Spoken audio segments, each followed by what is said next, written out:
So we begin with our two blessings. Baruch atah Adonai Eloheinu melech haolam ha'oneh b'eit tzara.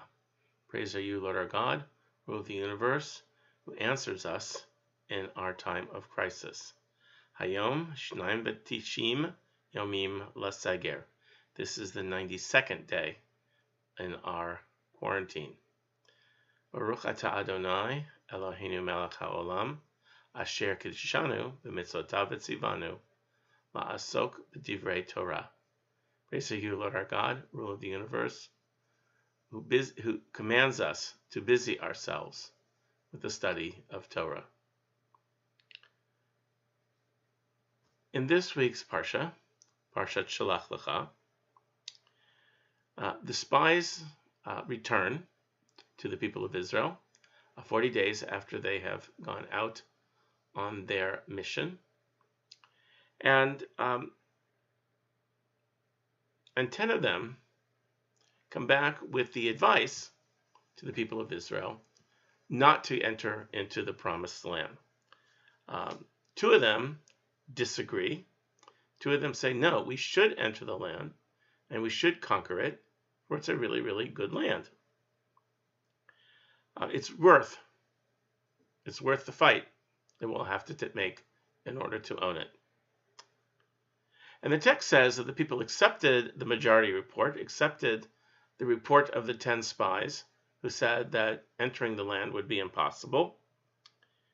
And they sought to actually stone the 2 who gave their minority report. Actually try to kill those who had a differing opinion from the other 10, Joshua and Caleb. And the text actually says that God had to save them from this attack by the mob of the people of Israel, who in their horror at having traveled so far were concerned, with now that this entry into the promised land would be impossible. And that's really the way it is oftentimes throughout human history, when what happens to people who say things that other people just don't want to hear. And it becomes especially interesting in these days in which we're living, these days that are filled with alternative facts, lies that are masquerading as truth. In our day, too, sometimes it seems that those who speak the truth are the ones who need to be silenced. Fake news, with its ever-evolving stories of why things are the way that they are, creates a population who only listen to those people with whom I agree. And the other side, those who have different opinions, it is they are the foolish ones because they don't agree with what I hold. Once upon a time in this country, we had politicians. We had parties that actually honestly believed that where they might say to each other, as Evelyn Hall once wrote, I disapprove of what you are saying, but I will fight to death. I'll fight to the death for your right to say it. It is the role of leaders to stand in the breach and to do what is right, and yet at the same time to protect the opinions of those who hold minority opinions, and never to silence those who disagree. We must always listen. Our ears must always be open to those who do not agree with our positions.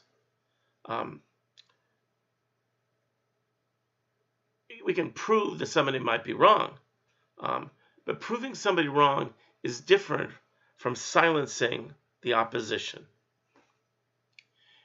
They tell me that in Russia, when people listen to the news, the people there know that what they're getting from the news, it's all lies. They're only hearing what the state wants them to hear. And they know that when they listen to the news under those circumstances, that whatever they're hearing, they know that the truth is probably exactly the opposite of what they're being told. But here, we don't let lies stand in the way of changing our truth. And if our truth turns out to be a lie, then in our country, the truth is then wrong. That position is not a way to win friends. And that position, I'm afraid, whether it be in the ancient Israel or today, is not a way to build a future.